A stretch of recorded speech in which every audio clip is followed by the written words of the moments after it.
اس آیت کو اگر منشور اسلام کہوں تو غلط ہے۔ دیکھیے دنیا میں جب بھی کوئی تحریک چلتی ہے، کوئی جماعت میدان عمل میں قدم رکھتی ہے، تو سنجیدہ افراد، پڑھے لکھے افراد اسی تحریک اور اس کی جماعت کو قابل اعتنا سمجھتے ہیں جس کا کوئی منشور نہ ہو، جس کا کوئی منشور ہو۔ اگر جماعت ہے، اس کا کوئی منشور نہیں ہے، تحریک ہے، اس کا کوئی منشور نہیں ہے، تو عام طور سے سنجیدہ افراد اسے اہمیت نہیں دیتے۔ منشور میں یہ بیان کیا جاتا ہے کہ آپ چاہتے کیا ہیں، مقصد کیا ہے، آپ کیا دینا چاہتے ہیں، کیا لینا چاہتے ہیں۔ اور دوسرا اہم سوال یہ ہوتا ہے کہ آپ کا طریقہ کار کیا ہے، اس مقصد تک پہنچنے کے لیے آپ نے کیا حکمت عملی تیار کی ہے، میتھڈ کیا ہے آپ کا اس مقصد کو حاصل کرنے کے لیے۔ یہ دو سوال بہت اہم ہوتے ہیں۔ قرآن مجید کی اس آیت میں ان دونوں سوالوں کا جواب دیا گیا۔ پہلا سوال کہ مقصد کیا ہے، کس مقصد کے لیے یہ انبیاء کا سلسلہ اللہ نے کیوں قائم کیا؟ 1,24,000 انبیاء جو بھیجے، اور ان انبیاء نے مشقتیں برداشت کر کے، مصیبتیں برداشت کر کے، دیکھیے کوئی بھی نبی ایسا نہیں تھا جو آرام سے بیٹھا رہا ہو۔ ہر نبی کو اس کی امت نے تکلیفیں دی ہیں، اور کوئی بھی نبی مشکلوں سے گھبرا کے خانہ نشین نہیں ہوا۔ کوئی نبی مشکلوں کو بہانہ بنا کر کے حالات اچھے نہیں ہیں، اب ایسے میں تو کچھ بولا نہیں جا سکتا ہے، خاموشی کی عبادت۔ انبیاء کی تحریک میں آپ کو یہ چیز نہیں ملے گی۔ اگر انبیاء ہماری طرح سے مصلحتوں کا شکار ہوئے ہوتے تو اتنے ہزاروں انبیاء قتل نہ کیے جاتے۔ کوئی نبی ایسا نہیں گزرا ہے جس کو تکلیفیں، اتنی ساری اذیتیں، اتنی ساری تکلیفیں، اتنی ساری مصیبتیں برداشت کر کے اللہ کے حکم کے مطابق جو اللہ کا پیغام لوگوں نے پہنچایا، تو اللہ کے پیغام کو چاہتا کیا ہے؟ یہ آدم سے خاتم تک جو انبیاء کا سلسلہ ہے، جو کتابیں نازل ہوئی ہیں، چاہے وہ قرآن ہو، انجیل ہو، زبور ہو، توریت ہو، جناب نوح کے صحیفے ہوں، دیگر انبیاء کے صحیفے ہوں، ان کا مقصد کیا ہے، کیا چاہتے ہیں آپ؟ یہ مقصد اہم ہوتا ہے نا۔ شکل و صورت اہم ہے مگر اتنی اہم نہیں ہے جتنا مقصد ہے۔ نماز کی اہمیت اگر ہے تو مقصد نماز کیا ہے، روزے کا مقصد کیا ہے، ہم عزاداری کرتے ہیں، عزاداری کا مقصد کیا ہے؟ نماز ایک شکل ہے، روزہ ایک شکل ہے، نماز مقصد نہیں ہے، مقصد تک پہنچنے کا وسیلہ ہے۔ روزہ مقصد نہیں ہے، روزے تک مقصد تک پہنچنے کا وسیلہ ہے روزہ۔ قرآن مجید جہاں کہتا ہے نماز قائم کرو، وہاں مقصد سے بیان کرتا ہے، کہتا ہے اقیم الصلاۃ، نماز قائم کرو کاہے کے لیے؟ میری ذکری، میری یاد کے لیے۔ یاد کا کیا فائدہ ہے؟ ان الصلاۃ تنہی عن الفحشاء والمنکر، نماز پڑھو تاکہ ہماری یاد تمہارے ذہنوں میں تازہ رہے، اور ہماری یاد کا امتیاز یہ ہے کہ تمہیں ہر برائی سے بچا جائے۔ اگر نماز پڑھا برائی میں غرق رہے، ظاہر سی بات ہے قرآن جو جھوٹا نہیں ہے، مولوی صاحب کا وعدہ بھی نہیں جھوٹا ہو سکتا ہے۔ مولوی تو جو وعدہ کرتا ہے اس کے وعدے میں تو جھوٹ کی گنجائش ہے، کیونکہ جھوٹ وہ بولتا ہے جو عاجز و ناتواں ہوتا ہے۔ جھوٹ وہی بولتا ہے، وہ بھی بیچارہ عاجز و ناتواں ہے۔ مولانا صاحب سے جن کو تبلیغ دین کا بڑا شوق تھا، کسی گاؤں میں پہنچ گئے تو ایسے مولوی بہت کم ملتے ہیں، شاذ و نادر ملتے ہیں. پہنچ گئے کہ گاؤں کو تو سدھار میں رہیں گے، اور گاؤں والے جو قسم کھائے تھے کہ ہم نہیں سدھرنے والے ہیں. گاؤں پہنچے، خبر ملی کہ گاؤں والے نماز نہیں پڑھتے ہیں، گاؤں والے نماز نہیں پڑھتے ہیں. انہوں نے قرآن کی آیتیں سنائی، حدیثیں سنائی، ثواب سنایا، عذاب سنایا. پڑھو گے تو یہ ثواب، نہ پڑھو گے تو یہ عذاب. کسی کے کان میں نہیں ہوئی، کوئی جیسے مسئلہ ہوا. اپنے مولانا صاحب نے یہ سن رکھا تھا کہیں سے کہ اگر کوئی شخص 40 دن نماز پڑھ لے تو پھر وہ نمازی ہو جائے گا، اس کی نماز میں چھوٹے بھی نہیں. تو انہوں نے حربہ استعمال کیا. البتہ یہ حربہ شریعت میں جائز نہیں ہوئی. حربہ جو اسلام میں مقصد تک پہنچنے کا وسیلہ بھی پاک و پاکیزہ ہونا. یہ مارکسزم نہیں ہے، یہ جو ہے میکیاویلزم نہیں ہے. جہاں بھی اگر مقصد اگر اچھا ہے تو وسیلہ کچھ بھی ہو سکتا ہے. رابن ہوڈزم نہیں ہے اسلام میں. رابن ہوڈ کا نام سنا ہے نا، جانتے ہوں گے. رابن ہوڈ تھا، کوئی آتا تھا، لوگوں کو ڈھونڈتا تھا، مالداروں کو ڈھونڈ کر کے غریبوں کی مدد کرتا تھا. غریبوں کی مدد تو اچھی بات ہے مگر حلال کمائی سے، حرام کمائی سے نہیں. اسلام میں مقصد اگر پاک و پاکیزہ ہے تو وسیلہ بھی پاک و پاکیزہ ہونا چاہیے. مسجد بنانا چاہتے ہیں، اچھا مقصد ہے، لیکن دھوکہ دھڑی کے ذریعے سے نہیں، فریب کے ذریعے سے نہیں، ناجائز کمائی سے نہیں. فرش حسین بچانا چاہتے ہیں، حلال کمائی سے فرش حسین بچاؤ. دوسروں کو اذیتیں پہنچا کر کے آزادی نہیں کی جا سکتی ہے. سلامات پڑھیں گے، محمد بنا کے رہیں گے. انہوں نے اعلان کر دیا کہ جو 40 دن نماز پڑھے گا 40ویں دن سب کو 50,000 روپے مثلاً دیں گے.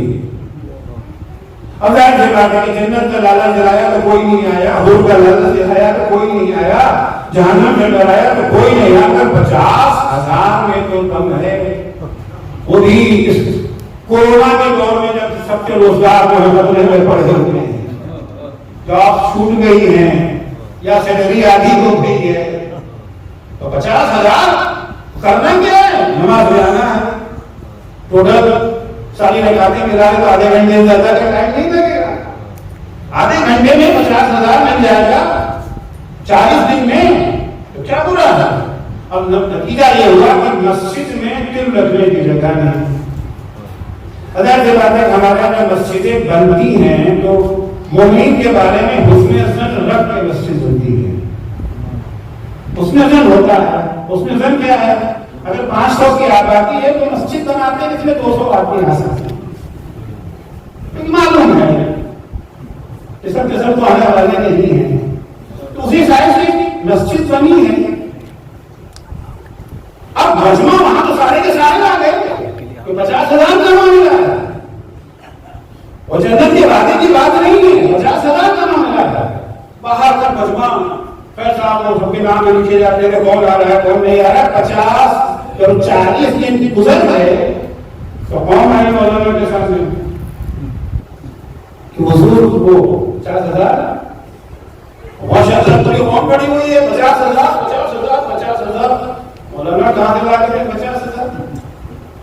مولانا ہنسنے میں لے کے بھائی میرا آپ تو یہ ہے اگر آپ لوگ کھانا میں کھلائے تو میں یہ جو دھوکہ دیتا ہوں، میرے کھانے کے بھی بندوبست تو آپ کرتے ہیں. بس یوں ہی کہہ دیا تھا. تو یہ وعدہ ہوا مگر وعدہ جھوٹا کیوں ہوا؟ نیت تو اچھی تھی ہونی چاہیے مگر وعدہ کیوں؟ اس لیے کہ عاجز ہیں، ناتواں ہیں. البتہ قوم مولانا سے بھی زیادہ چالاک تھی. انہوں کو میں نے سنا تھا کہ 40 دن نماز پڑھنے پہ پھر اس کی نماز نہیں چھوٹے گی، وہ نمازی بن جائے گا. اور میں کہی تھی حضور یہ وہ نماز ہے جو ہے وضو کے ساتھ پڑھی جائے گی. ہم لوگ تو بغیر وضو کیے آتے تھے نماز پڑھنے کے لیے. تو مولانا نے وعدہ جھوٹا کیوں لکھنا ہے؟ اس لیے کہ وہ عاجز ہو مگر خدا کا وعدہ. خدا تو عاجز نہیں ہے نا، خدا ناتواں نہیں ہے، خدا قادر ہے. قادر خدا جس چیز کا وعدہ کر لے وہاں کے اوپر شک و شبے کی گنجائش ہے، تو کافر خدا یہ کہہ رہا ہے کہ نماز پڑھو گے تو برائیاں تم سے دور ہو جائیں گی، نماز پڑھو گے تو بزنس میں کسی کو تم دھوکہ دے ہی نہیں سکتے، نماز پڑھو گے تو جھوٹ نہیں بولو گے، نماز پڑھو گے تو غیبت نہیں کرو گے، نماز پڑھو گے تو کسی کا مال ناجائز طریقے سے ہڑپ نہیں کرو گے۔ اچھا لوگ نماز پڑھتے گئے جھوٹ بھی بولتے گئے، نماز بھی پڑھ رہے ہیں دھوکہ بھی دے رہے ہیں، نماز بھی پڑھ رہے ہیں دوسروں کا مال غصب بھی کر رہے ہیں، بس یہ تو خدا کا تو وعدہ جھوٹا نہیں ہو سکتا، پھر اپنی نماز کے بارے میں ہمیں سوچنا پڑتا ہے۔ بھائی ڈاکٹر نے کہا تھا کہ کیپسول کھا لیں آپ تو آپ کا سر کا درد دور ہو جائے گا، ڈاکٹر قابل ہے، ڈاکٹر تجربے کار ہے، ڈاکٹر سچا ہے، دوا ہم نے کھائی مگر اثر نہیں ہوا، درد نہیں گیا، ہم یا تو ڈاکٹر پہ شک کریں اور یا اس کیپسول پہ شک کریں کہ یہ واقعی ہے یا نقلی ہے۔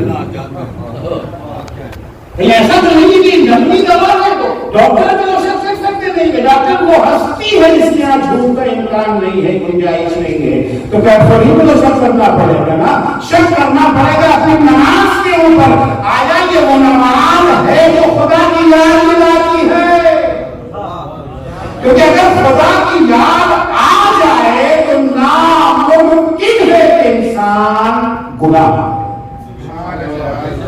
ناممکن ہے۔ خدا کی یاد، خدا کیا ہے، کون ہے خدا؟ خدا وہ ہے جو حاضر و ناظر کہتے ہیں نا، جس سے پوچھیے سے کسی کو انکار ہے؟ خدا کون؟ حاضر و ناظر، ہر عمل ہمارا اس کی نگاہوں کے سامنے ہے، حتی آنکھوں کے اشارے سے جو گناہ کرتے ہیں اسے بھی جانتا ہے، اسے چھوڑیے دل کی نیتوں کو بھی خدا جانتا ہے، یعلم خائنۃ الاعین وما تخفی الصدور، اللہ آنکھوں کے اشارے سے کیے گئے گناہ کو بھی جانتا ہے اور دل میں چھپے ہوئے راز کو بھی جانتا ہے۔ اگر واقعی یہ تصور ہمارے ذہن میں آ جائے کہ کوئی ہمیں دیکھ رہا ہے، آج کل وہ چپس وغیرہ آ گئے نا، لگا دیے جاتے ہیں، چپس لگا دیا گیا، نتیجہ کیا ہوتا ہے کہ ہمیشہ آپ کو چپس میں بہت دور کی بات ہے کہ کیمرے لگے ہوئے ہیں نا، جہاں جہاں ڈرائیور کو یقین ہو جاتا ہے کہ یہاں کیمرہ لگا ہوا ہے، ڈرائیور کا طرز عمل بدلتا ہے یا نہیں بدلتا؟ کب کیوں؟ دیکھا جا رہا ہے ہمیں، جہاں تصور ہو گیا کہ ماحول ہمیں دیکھ رہا ہے، محال ہے کہ انسان وہاں پر چور کرے، تو یہ معمولی کیمرے تو خراب بھی ہو سکتے ہیں، جن کے ذمہ داروں کو خریدا بھی جا سکتا ہے، دھمکایا بھی جا سکتا ہے، ان کے دیکھے جانے کا اتنا اثر، اور اگر یہ یقین ہو جائے کہ اللہ دیکھ رہا ہے، آپ نے سنا ہے، پڑھا ہے نا، پڑھا بھی ہے قرآن میں، سنا بھی ہے دلوں سے خطیبوں سے، جناب یوسف کے سامنے گناہ کے لیے میدان کھلا ہوا، ایک خوبصورت حسین جمیل خاتون ہے، جناب یوسف بھی جوان ہے، دیکھنے والا اور کوئی نہیں ہے، کوئی رکاوٹ نہیں ہے، ملکہ ہے، اس کی طرف سے دعوت دی جا رہی ہے گناہ کی، اور بات نہ ماننے کی شکل میں سزا کی دھمکی دی ہے۔ اس کے باوجود جناب یوسف نے گناہ نہیں کیا، کیوں؟ کس چیز نے روکا جناب یوسف کو؟ کیا جناب یوسف کے اندر خواہش نہ تھی، صلاحیت نہ تھی، جوان نہیں تھے، دل میں جذبات نہیں تھے؟ نہیں، قرآن کہتا ہے سب تھا، قرآن عجیب ہے، قرآن میں وہی لفظیں جو زلیخا کے لیے استعمال کی ہیں، وہی لفظیں قرآن مجید نے یوسف کے لیے استعمال کی ہیں۔ ہمت بہی، زلیخا نے یوسف کے ساتھ گناہ کا ارادہ کیا تو ہما بہا لفظ وہی ہے، مگر مذکر اور مؤنث کا فرق ہے۔ اگر بات اتنی ہی ہوگی تو میں ترجمہ کیا کرتا، اور یوسف نے بھی الیاذ باللہ زلیخا کے ساتھ گناہ کا ارادہ کیا، لیکن میں یہ ترجمہ نہیں کرتا، میں کیا ترجمہ کرتا ہوں، زلیخا نے یوسف کے ساتھ گناہ کا ارادہ کیا، یوسف بھی زلیخا کے ساتھ گناہ کا ارادہ کر بیٹھے۔ کیوں؟ بات کا جو جملہ ہے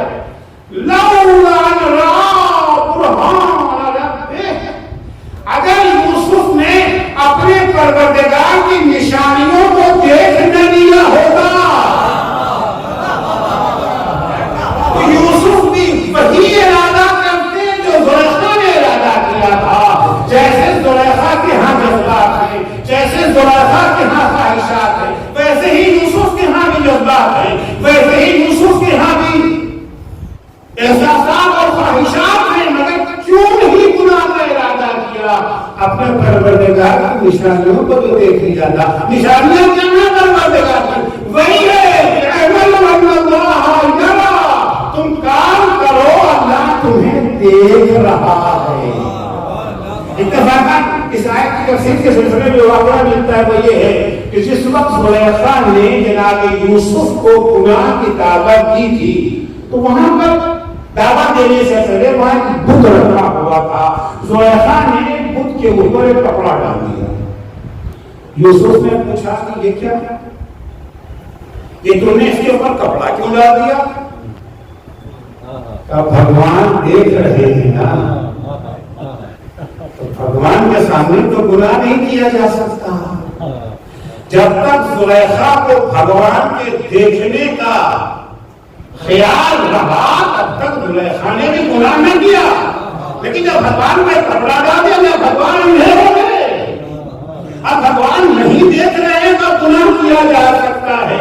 یوسف نے جواب دیا جس خدا پہ تمہیں یقین ہے اسے اندھا بنایا جا سکتا ہے، جس اللہ پہ مجھے ایمان ہے۔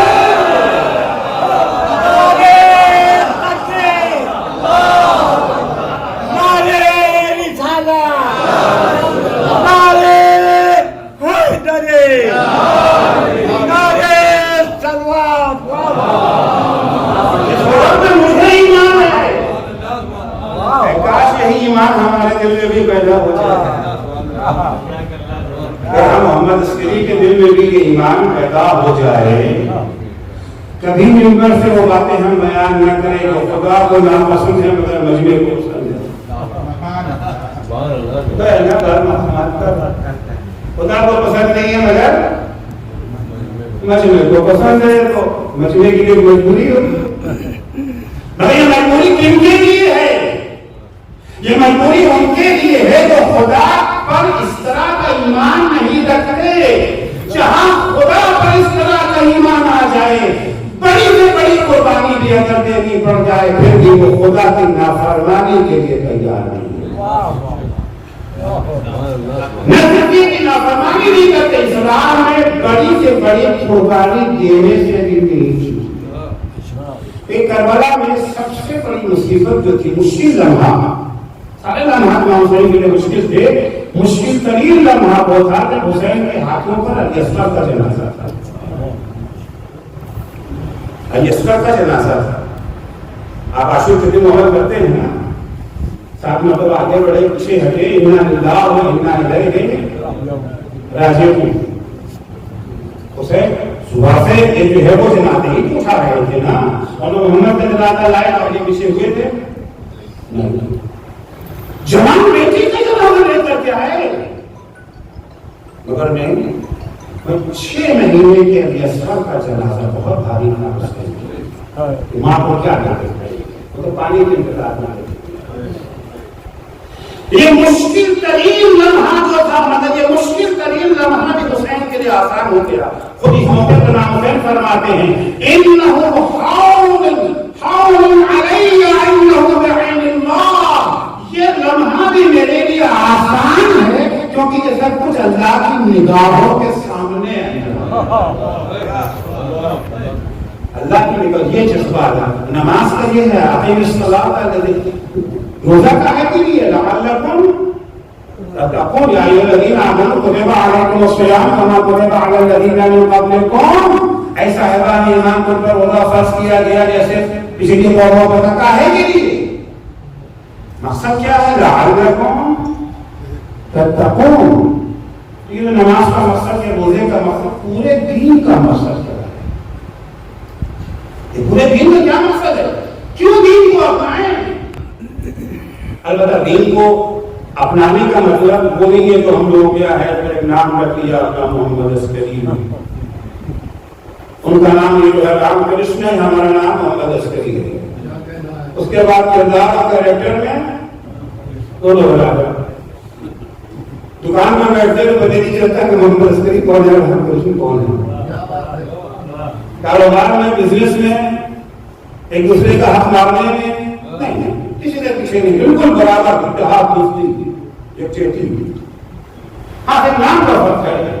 اس دین کی بات نہیں کر رہا ہوں میں، اس دین کی بات کر رہا ہوں کہ جہاں پر الف سے لے کر کے یہ تک ہے. کیونکہ یاد رکھیے گا دین ایک پیکج کا نام ہے. دین یہ جو ہے سپر مارکیٹ کا نام نہیں. ایک سپر مارکیٹ ہوتی ہے اور ایک پیکج ہوتا ہے. سپر مارکیٹ میں آپ کی ضرورت کی ساری چیزیں بڑے بڑے شہروں میں آج کل کھل گئے مال نا، بڑے بڑے مال ہیں. آپ وہاں جائیے آپ کو سبزی ترکاری چاہیے وہ بھی وہاں مل جائے گا، گوشت چاہیے مل جائے گا، کار چاہیے مل جائے گا، کمپیوٹر چاہیے مل جائے گا، فریج چاہیے مل جائے گا، کپڑا چاہیے مل جائے گا، دوا چاہیے، جو چاہیے ہے. جو لوگ بھی سپر مارکیٹ میں جاتے ہیں، مال میں جاتے ہیں، کوئی شخص بھی مال کا پورا سامان نہیں خریدتا، اپنی پسند کا سامان چن لیتا ہے. کسی نے ادھر کمپیوٹر لے لیا، کسی نے لیپ ٹاپ لے لیا، کسی نے فریج، کسی نے واشنگ مشین، کسی نے سبزی، کسی نے گوشت، کسی جو آپ کو چاہیے وہاں چیز پورا کوئی نہیں لے گا. اور جتنا آپ نے لے لیا اتنا آپ کا فائدہ ہو گیا، آپ کا کام چل گیا. ایک ہوتا ہے پیکج. پیکج میں انتخاب نہیں ہوتا. فرض کیجیے پیکج کے 5 آئٹم ہیں اس پیکج کے اندر، 1 2 3 4 5. اس کا فائدہ ہے 1 لاکھ روپے ملیں گے آپ کو. اچھا آپ کے 5 میں سے 4 آئٹم کو لے لیں، ایک کو چھوڑ دیں. آپ کمپنی سے کہتے کہ ہمیں 80% دے دیجیے، کمپنی دے گی آپ کو؟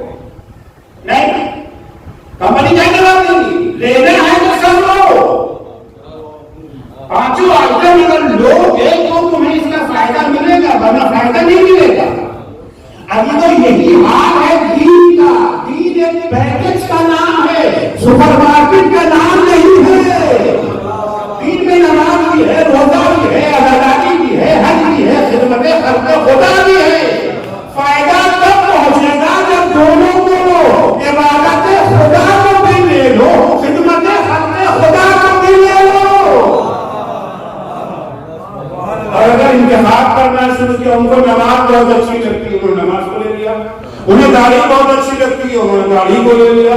انہیں پردہ اچھا لگتا ہے، انہوں نے پردے کو لے لیا. انہیں خدمت خلق بہت اچھی لگتی ہے، انہوں نے خدمت خلق کو لیا. خدمت خلق والے نے نماز چھوڑ دیا، نماز والے نے خدمت خلق. نہ انہیں کچھ ملے گا نہ انہیں کچھ ملے گا. دین یعنی پیکج. پورے پیکج کو بدل دیا، پورا مجموعہ. البتہ ظاہر سی بات ہے کہ ایک سہولت یہاں پر ضرور ہے کہ جتنی آپ کی طاقت ہے، جتنی آپ کی طاقت ہے، آپ اگر 5 غریبوں کا پیٹ بھر سکتے ہیں آپ سے وہی قبول ہے.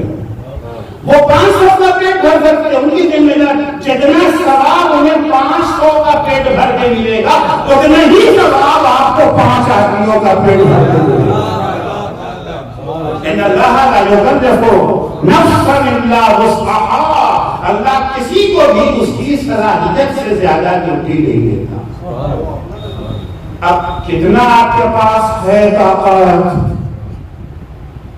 یہ تو اللہ جانتا اور آپ جانتے ہیں، تیسرا آدمی نہیں. کہ ظاہر کے بعد سزا اور جزا اسی کو دینا ہے، کسی تیسرے کو دینا نہیں ہے. سب پہ ٹھیک کشتی کے سوال ہے بھائی، نہ ہمیں کوئی اختیار ہے آپ پر نہ آپ کو ہم پر. کتنی توانائی ہے ہمارے اندر ہم جانتے ہیں، اللہ جانتا ہے. ہم ایک دوسرے کو تو بیوقوف بنا سکتے ہیں. کسی صاحب نے کہا کہ صاحب آپ کے پڑوس میں فلاں صاحب بڑے غریب ہیں، ان کے گھر میں فاقے ہوتے ہیں، آپ کچھ مدد کریں. بھائی ہمارے پاس کہاں ہے، ہمارے یہاں تو اپنے بچوں کا کھانا پورا نہیں ہو پاتا، ہم کہاں دے سکتے ہیں.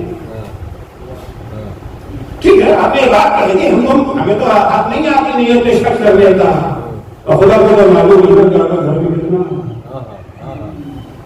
لیکن کبھی کبھی ہوتا ہے کہ ہم اپنی توانائی کو یا واقعا جانتے نہیں ہیں یا توانائیوں کو بروکار نہیں رکھتے، ہم بڑی جلدی ہتھیار ڈال دیتے ہیں. ہمارے بس میں نہیں ہے. یہ رمضان کا روزہ ہمارے بس میں نہیں ہے. یہ خلف و زکات کا چکر ہمارے بس میں نہیں ہے. یہ غریبوں کی خبرگیری ہمارے بس میں نہیں ہے. واقعا آپ کے بس میں نہیں، بس کہتے کسی سے. اگر واقعی بس میں نہیں ہے تو اللہ کی طرف سے آپ کی کوئی ڈیوٹی نہیں ہے، مگر بے بسی کہتے کس سے. میں چھوٹی مثال آپ کے ابیاس کرتا ہوں. بہت دفعہ ہم لوگ کہتے ہیں ہم بے بس ہیں مگر بے بس ہوتے نہیں.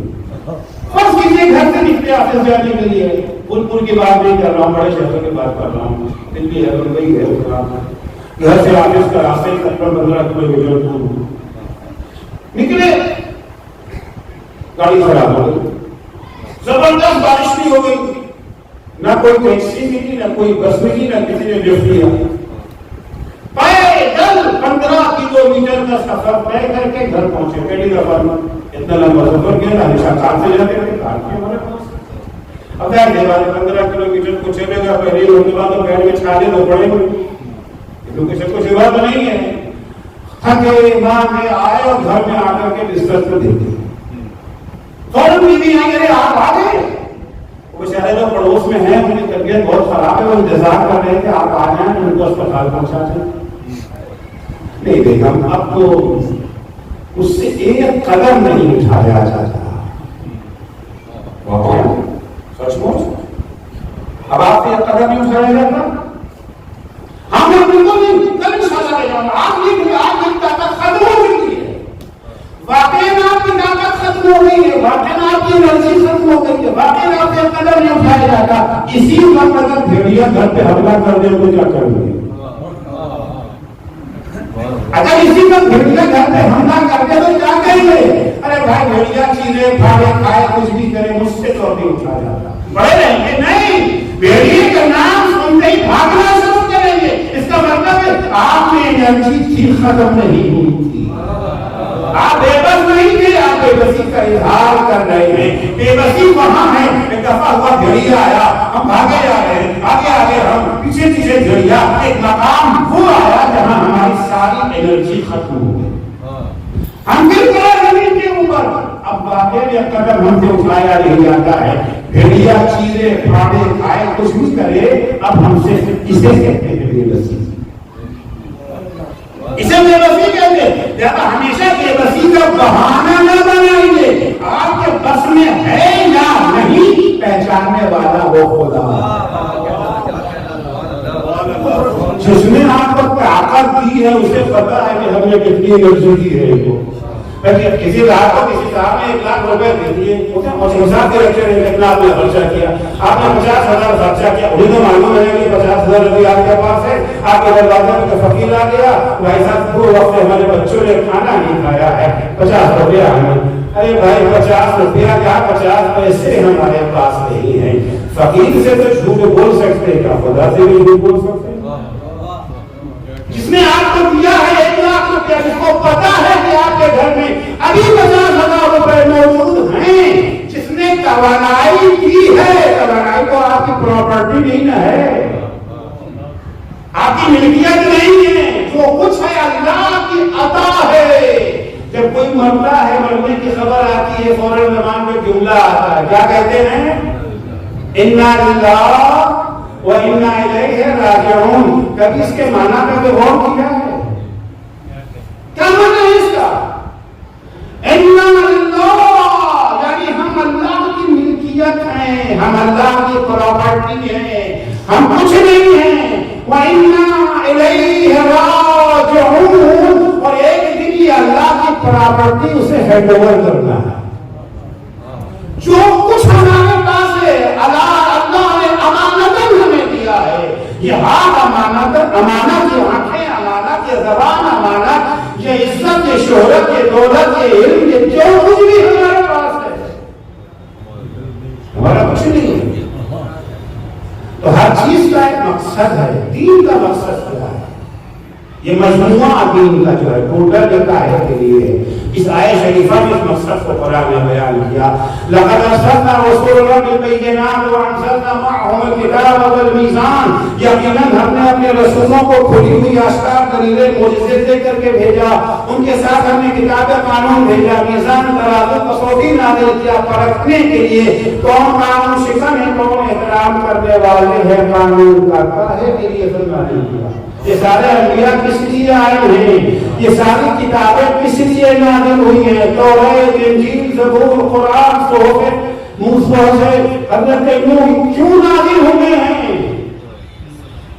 جواب سنیں گے قرآن کا مقصد کیا ہے اس کا؟ ایک جواب لِيَقُومَ النَّاسُ بِالْقِسْطِ، سب کا مقصد یہ ہے کہ سماج میں عدل و انصاف قائم ہو جائے۔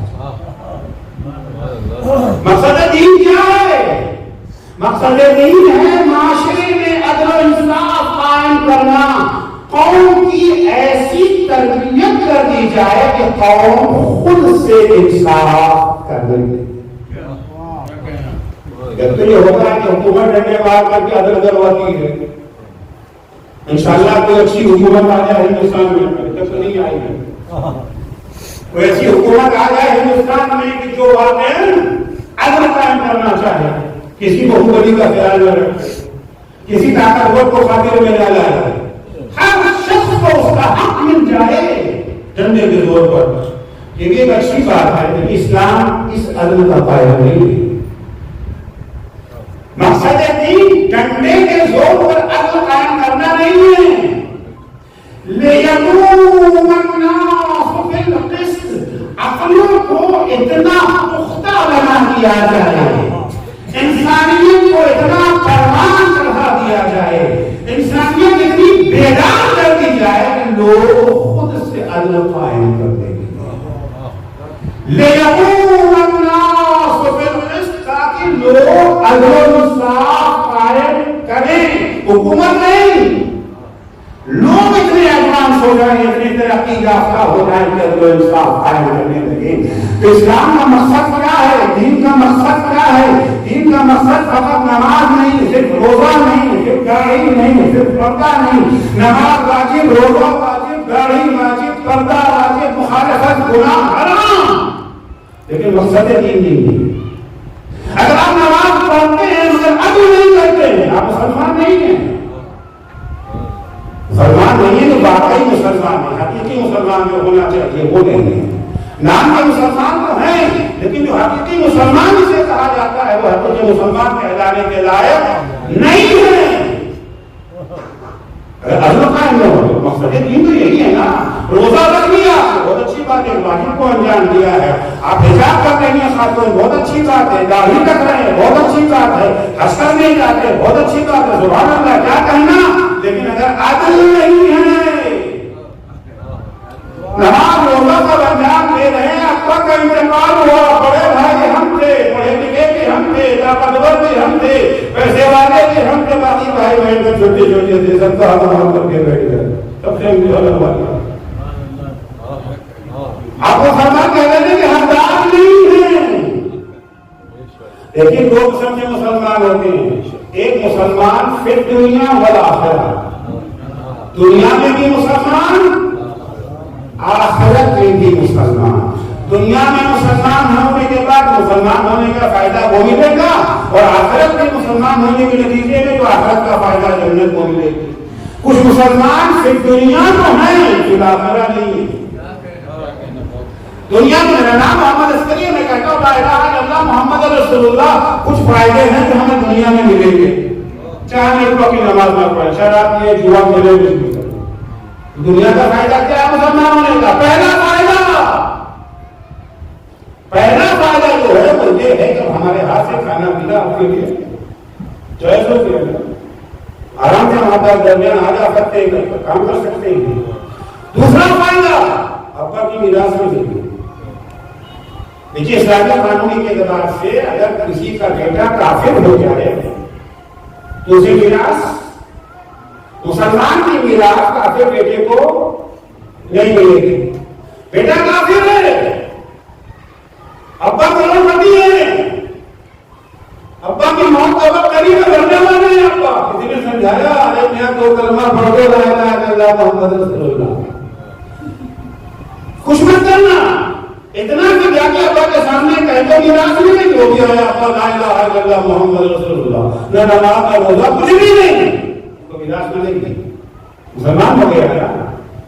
دوسرا فائدہ، تیسرا فائدہ گوشت کھانے کی پرمیشن مل جائے۔ چوتھا فائدہ بھی اور سنیں گے، چوتھا فائدہ دنیا میں مسلمان ہونے کا دوسری بیوی کا ہے، چاہے ذرا ہندو اگر ہے دوسری شادی نہیں نہ ہوتی ہے کیا، لیکن اگر یہ جو ہے کہ مسلمان ہے تو رسول اللہ کے تحت دوسری شادی کی اجازت ہے نا۔ ہوا بھی ایسا، ہریانہ کا چیف منسٹر، نائب چیف منسٹر ہریانہ کا، کسی لڑکی کا عاشق ہو گیا، شادی شدہ تھی، اب دوسری شادی کی ہندو لا کے بعد اجازت ہے نہیں۔ نام ان کا تھا چندر موہن، انہوں نے فوراً لا الہ الا اللہ محمد رسول اللہ، ادھر کلمہ پڑھا، چندر موہن سے ہو گئے چار محمد، چار محمد ہوتے ہی ان کو دوسری بیوی کا تحفہ مل گیا، نہ نماز نہ روزہ نہ حج نہ زکات، جیسے تھے ویسے ہی۔ البتہ کورٹ نے ان کی شادی کو ایکسپٹ نہیں کیا، جب ایکسپٹ نہیں کیا تو دوبارہ وہ ہو گئے چندر موہن، دوبارہ پلٹ گئے۔ تو یہ مسلمان ہونے کا ایک فائدہ دنیا کا ہے، لیکن وہ فائدہ جو آخرت کا فائدہ ہے، جو قیامت کے دن فائدہ ملے گا، وہ جنت کا فائدہ ہے۔ تو کچھ لوگ وہ ہیں جنہیں جو مسلمان پھر دنیا تو ہیں پھر آخرت نہیں ہے، نمازیں پڑھ لیا، روزے رکھ لیا، حج بجا لائے، اگر اجر و انصاف کو نہ اپنایا، مسلمان پھر دنیا تو مانے جا سکتے ہیں، مسلمان پھر آخرت نہیں مانے۔ ایک سوال پڑھیں گے محمد پورے دین کا بنیادی مقصد کیا ہے جس سے ہم غافل ہیں؟ لِيَقُومَ النَّاسُ بِالْقِسْطِ، تاکہ لوگ عدل و انصاف قائم کر سکیں۔ قیامت میں عدل کو جتنی اہمیت دین نے ہمارے دی ہے اور جتنی غفلت ہمارے سماج میں اس سے بڑھتی جاتی ہے۔ سرکار ختم مرتبہ حضرت محمد مصطفیٰ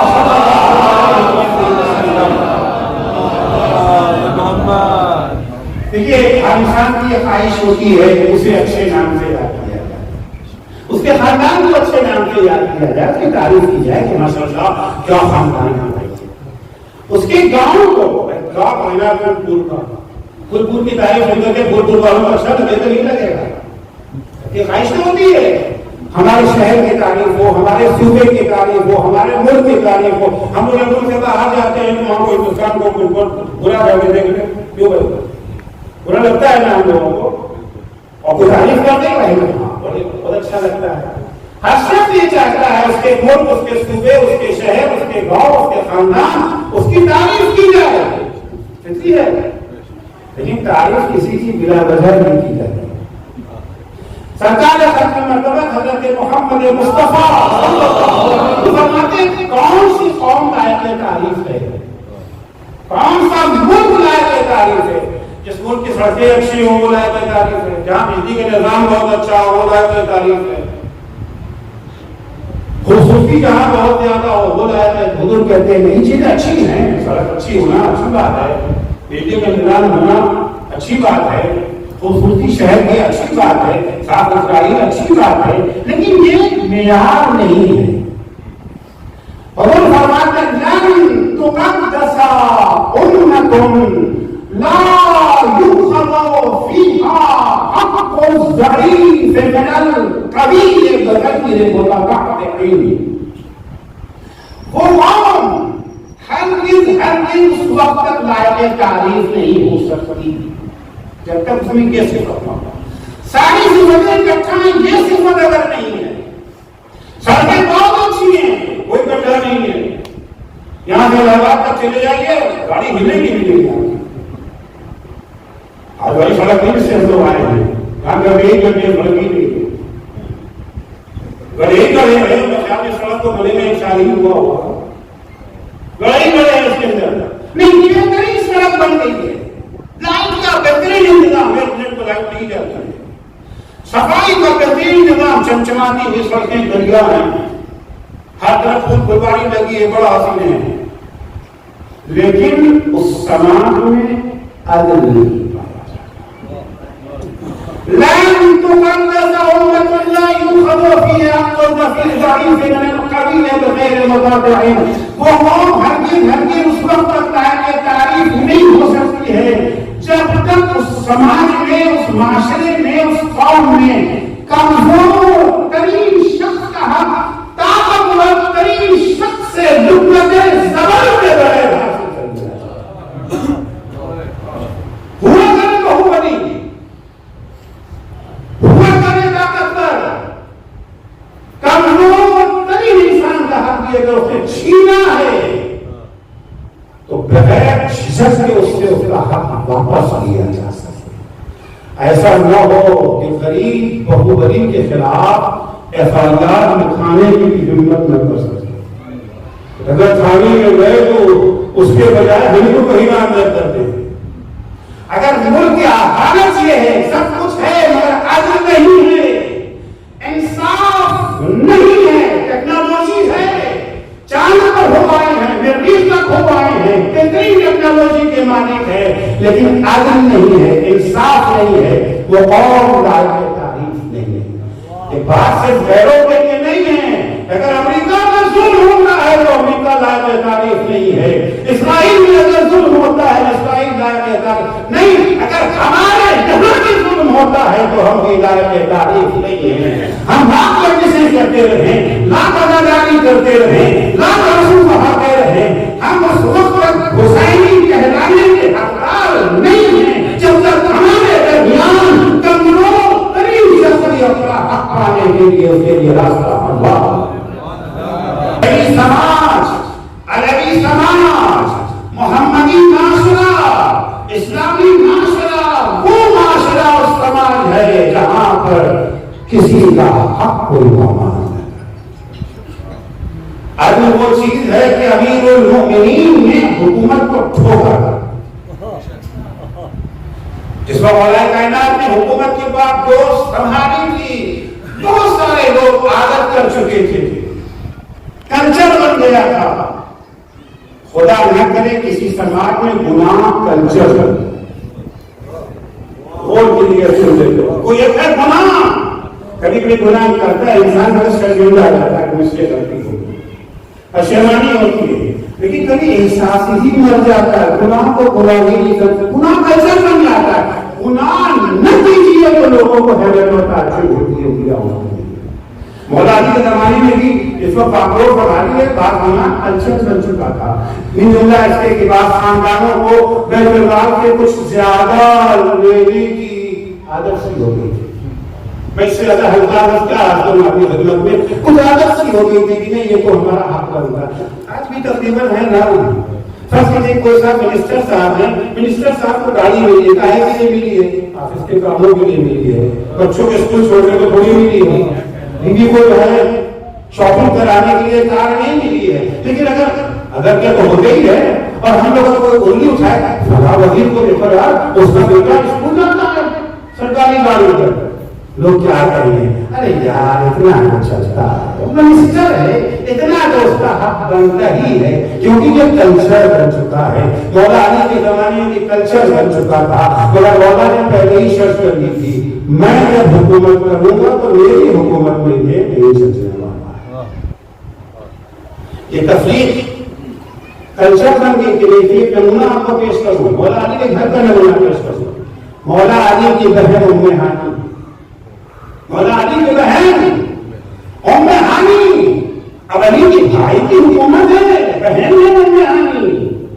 بیت اللہ سے وہاں پر یہ جو وظیفے بڑھتے تھے، تقسیم بڑھتی تھی، جو آتا تھا غنیمت وغیرہ سب یہ بڑھتا تھا. تو پہلے یہ تھا کہ ہر خاندان کا کوٹا الگ الگ ہوتا تھا. مہاجرین کا کوٹا الگ ہے، انصار کا کوٹا الگ ہے، عباس کا کوٹا الگ ہے، بدر والوں کا کوٹا الگ ہے، احد والوں کا کوٹا الگ. سب کے اپنے اپنے مخصوص کوٹے ہوا کرتے تھے. اس کے بعد جو بچتا تھا وہ عام غریب غربا میں بڑھ جایا کرتا تھا. لیکن جب مولا کائنات کی حکومت آئی ان سارے کوٹے ختم ہو گئے.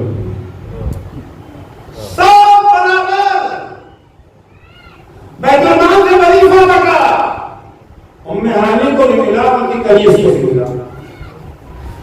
ام ہانی نے اپنی قمیص سے پوچھا تجھے کتنا ملا؟ اس نے جو بیوی 3 دن کا کیا بکواس کرتی ہے، تجھے 3 دن ملے گا. اس نے نکال کے دکھا دیا بیوی کے 3 دن. تو ام ہانی کو ہوش ہو گیا، 3 دن تو ہمیں بھی ملا ہے، 3 دن ہم تو ہمیں بھی ملا ہے، 3 دن ہم اسے بھی ملا ہے. یہ کیسے ہو سکتا ہے؟ میں خلیفہ کی بہن ہوں. کلچر ہو چکا ہے نا، 25 سال کے لوگ میں کلچر ہو چکا ہے. اب اسے اپنا حق سمجھا جا رہا ہے، اسے اپنا ظلم کو حق سمجھا جا رہا ہے. بہت مشکل کام ہوتا ہے وہاں کے اوپر اصلاح کرنا. گناہ کو مٹانا آسان ہے وہاں جہاں گناہ کو گناہ سمجھا جاتا ہو، لیکن جہاں گناہ کلچر بن جائے وہاں گناہ کو مٹانا ہو. علی کی مشکلوں کو پہچانے کلچر بن چکا ہے. یہ کیسے ہو سکتا ہے؟ آئی بہت جگہ تھی نا، میں کیا دیکھ رہی ہوں؟ میرے قریب کو میں 3 درہم ملے، میں 3 درہم دونوں کو برابر کر دیا آپ نے. مولا کائنات فرماتے بہن جو تم چاہا رہی ہو نہ جو قرآن میں ہے نہ سیرت رسول اللہ نہ یہ قرآن میں، قرآن اور سیرت رسول اللہ میں ہم سب برابر مساوی.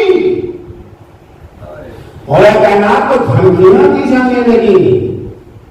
علی آخر ہر ملک میں، ہر جگہ پر، ہر زمانے میں کچھ چیزیں لے کر ہوتے ہیں نا. ستا کے دلدار ادھر سے ادھر کیا کرتے ہیں، ادھر چلے گئے ادھر چلے گئے تو ادھر تھوڑا ساتھ خیال رکھنا پڑتا ہے. آپ لوگوں سے ادھر کون جانا ہے؟ ہندوستان کی پالیٹکس ابھی لے کے راجستھان میں لوگ چلا ہوتا ہے نا. تو کسی کا خیال رکھے نہ رکھے ان کا بڑا خیال رکھنا ہوتا ہے. لیکن نیتا جو تھے وہ آئے علی کے پاس. علی یہ طریقہ چھوڑ دیجیے، یہ والا برابر والا طریقہ نہیں چل جانا. آپ کو غیر منوں کا خیال تو رکھنا پڑے گا. مولانا کہ نہیں ہو سکتا، نہیں ہو سکتا. ہم آپ کی حکومت سے سمرتھن واپس لے لیں گے. سمرتھن کی دھمکی بہت دھمکی ہوتی ہے نا. ایک ممبر کی کیا کیا قیمت ہوتی ہے، کتنے کتنے 100 روپے نکل رہے ہیں، ہے نا اہمیت. مولا کی ڈھکی ہوئی جوتی پڑی ہوئی دکھائے میرے پاس اس کی کیا قیمت ہے. کمالا مارکیٹ ویلیو کچھ بھی نہیں ہے. ہاں ادھر میں کچھ بھی کہہ سکتے ہیں. مارکیٹ ویلیو میں کچھ 2 پیسے بھی نہیں دے گا.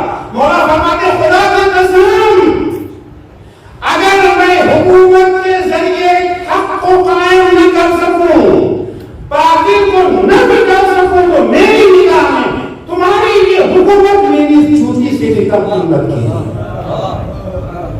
چونکہ میں کہتا ہوں تو مجھے کانٹوں سے بچا لیتی ہے، سردی گرمی سے، کیچڑ سے، غلطت سے بچا لیتی ہے. یہ حکومت جہاں میں حق کو قائم نہ کر سکوں، عدل کو قائم نہ کر سکوں، میرے کس کام کی ہے؟ جاتی ہے تو چلی جاتی. یہی قیام عدل تھا جس کے لیے کربلا وجود میں آئی. کربلا کیا مقصد تھا؟ کیوں یہی بیعت چاہتا تھا امام حسین نے؟ بیعت کا مطلب کیا تھا؟ کیا چاہتا تھا؟ بیعت کا مطلب ہے، بیعت کا مطلب ہے یزید کچھ بھی کرے تو کیا کرے، کیا کچھ بھی کرے. کیا ہمارے نہیں ہو رہی تھی، روزے نہیں رکھے جا رہے تھے، سب کچھ ہو رہا تھا، مسجدیں بھی آباد تھی، سب کچھ ہو رہا تھا، پھر کیا نہیں ہو رہا تھا؟ عدل عمل نہیں ہو رہا. جس وقت ولید نے دربار میں امام سے بیعت مانگی تھی، امام نے کیا کہا تھا؟ یزید رجل شارب الخمر قاتل النفس المحرمہ. بے گناہوں کا قاتل ہے، بے گناہوں کا قاتل ہے، میں اس کی بیان نہیں کر سکتا۔ وہ خط جو امام حسین علیہ السلام نے 2 محرم کو کوفے والوں کو بھیجا ہے، 2 محرم کا خط پڑھیے، امام حسین علیہ السلام کے بیانات پڑھیے مدینے سے کربلا، اردو میں کتاب موجود ہے، امام حسین علیہ السلام کے کلمات صادق نجیب کی لکھی ہوئی کتاب اردو میں موجود ہے۔ مدینے سے کربلا تک امام حسین نے جو خطبے دیے ہیں، جو خطوط لکھے ہیں، مقصد کربلا آپ کو سمجھ میں آ جاتا ہے۔ محور کیا ہے؟ بیان عدل ہے۔ خط میں لکھتے ہیں کہ لقد سمعتم ان رسول اللہ صلی اللہ علیہ وسلم قال من رأى سلطانا جائرا مستحلا بحرم اللہ ناقصا بعهد اللہ مخالفا لسنة رسول اللہ يعمل في العباد بالعزم والعدوان فلن يغير عليه بخير ولا قول كان حقا على الله ان يدخله مدخلا۔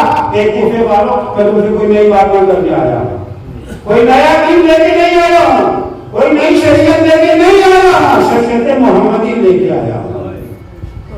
تم نے بھی سنا ہے، ہم نے بھی سنا ہے کہ رسول خدا اپنی زندگی میں فرمایا کرتے تھے جو کسی ظالم ستمگر حکمراں کو دیکھے، کسی شخص کا نام نہیں ہے، یزید کو دیکھے کبھی بات کرے نہیں، منگلا حسین دیکھے یزید کو، ایسا نہیں ہے کہ حسین کی ذمہ داری ہے، منگلا جو کوئی بھی کسی ظالم حاکم کو دیکھے مستحل لحرم اللہ کہ وہ ظالم حاکم حرام کو حلال کر رہا ہے، جس چیز کو اللہ نے حرام قرار دیا اسے حرام کر، اللہ نے بے گناہ کے ہاتھ اٹھانا حرام قرار دیا یہ حلال کر رہا ہے، اللہ نے لوگوں کی آزادی چھین لینا حرام قرار دیا ہے یہ حلال کر رہا ہے، اللہ نے لوگوں کے حقوق پر تجاوز کرنا حرام قرار دیا ہے یہ حلال سمجھ رہا ہے، ناقصاً بعهد اللہ اللہ سے کیے ہوئے عہد کی مخالفت کر رہا ہے، مخالفت سنت رسول اللہ اللہ کے رسول کی سیرت کو مٹا رہا ہے، یعمل فی العباد بالاسم والعدوان بندوں کے درمیان ظلم کی بنیاد پر حکومت کر رہا ہے، یہ سب دیکھ رہا ہے، خاموش تماشا نہیں۔ فلم يغير عليه بفعل ولا قول، نہ عمل اس کے خلاف آواز اٹھاتا ہے نہ زبان اس کے خلاف ہلاتا ہے، كان حقا على الله ان يدخله مدخلا۔ اب یہ ہے اس خاموش تماشائی مسلمان کو بھی اسی جہنم میں بھیجے گئے جہاں اس ظالم حاکم کو بھیجے۔ امام فرماتے ہیں یہ سب کی ذمہ داری ہے اور تم سب اچھی طرح سے جانتے ہو کہ بنی ہوئی کیا ایسے ہی استحل حرام اللہ، ان لوگوں نے اللہ کے حرام کو حلال کر دیا، واستحسنوا بالفعل، وہ سارے قدرتی ذخائر جو اللہ نے سارے لوگوں کے لیے بنائے کہ اس کو اپنے باپ کی جاگیر بنا بیٹھے ہیں، تمہاری مسلمان کی ذمہ داری کے خلاف آواز اٹھا، انا احق من غیری، لیکن میری ذمہ داریاں محسوس بڑھ گئے ہیں کیونکہ میں فاطمہ زہرا کی آغوش کا بالا ہوں، میں علی مرتضیٰ کا لخت جگر ہوں، میں راکب جوش رسول ہوں، ذمہ داری ہر مسلمان کی ہے، میری ذمہ داری کرنی ہے، اسی ذمہ داری کو نبھانے کے لیے میں کربلا آیا اور یہ آزاداری اسی کربلا کو زندہ رکھنے کے لیے۔ اتنی جو تاکید ہے آزاداری کے اوپر، اتنی جو تاکید ہے حسین کے اوپر رونے کی خامخواہ تو نہیں ہے کہ سرکار اپنی مقدس جناب زہرا کو خطاب کر کے کہتے ہیں یا فاطمہ کل عین باقیۃ یوم القیامہ الا عین بکت علی الحسین، اے فاطمہ قیامت کے دن ہر آنکھ اشکبار ہوگی، سب رو رہے ہوں گے سوائے اس آنکھ کے جو حسین پر ہوئی۔ اتنے سارے سوال آزاداری کو کس لیے ہیں؟ تاکہ آزاداری کے ذریعے کربلا زندہ رہے. پیغام کربلا زندہ. پیغام کربلا کیا ہے؟ قیام عدل. احیاء دین. دین کیا ہے؟ عدل و انصاف کو قیام کا نام ہوگی. عزیزو اس مقصد تک پہنچنے کے لیے کیسی کیسی قربانی لانا چاہیے. لیکن کسی قربانی پر کوئی شرمندہ نہیں ہے, کوئی پشیمان نہیں ہے, کوئی افسوس نہیں ہے. عجب جملہ ہے امام حسین کا. جس وقت آقا زخموں سے چور ہو کر کے زمین گھر میں کربلا پر آئے ہیں, شمع سینے میں سوار ہے, گلے پہ خنجر ہے, حسین کا رخسار زمین گھر میں کربلا ہے. وہ کھل رہے ہیں, کیا کہہ رہے ہیں حسین؟ یا قیاس المستغیثین لا معبود سوا افتخاری عنی اعطیت کل شیء فی سبیلک ولکن دینک. خدا مجھے فخر اس بات کے اوپر جو کچھ بھی میرے پاس تھا وہ سب میں نے تیرے دین کی خاطر قربان کر دیا. ایک میری بہن زینب کے 2 لاکھ اور محمد کو میں نے قربان کر دیا. میرے بھیا حسن کی نشانی میرے پاس ہے, اسے میں نے قربان کر دیا. نانا کی شریف علی اکبر, اسے میں نے قربان کر دیا. ارے بھائی عباس کے شان میں قربان کر دی. 6 مہینے کا اس کا سوکھا گلا میں نے قربان کر دیا. حق تو یہ ہے کہ تھوڑی دیر کے بعد حسین بھی قربان ہو جائے گا. حسین ہی نہیں, اب یہ قربانی بچا کے رکھا ہے حسین نے. اب یہ وہ قربانی ہے جسے امام سجاد جیسا صادق امام نے تصور کر کے کرم لاتا تھا. وہ کیا ہے؟ وہ زینب کی چادر کی قربانی. اے عزیزوں نے کوئی معاملے قربانی رکھی تو حسین نے پیش کی ہے. بہت بڑی قربانی یہ ہے. خود نے کہا اللہ کے گھر میں مجلس ہو رہی تھی, ذاکر مسائل پڑھتے ہوئے جب اس جملے پر آیا ہے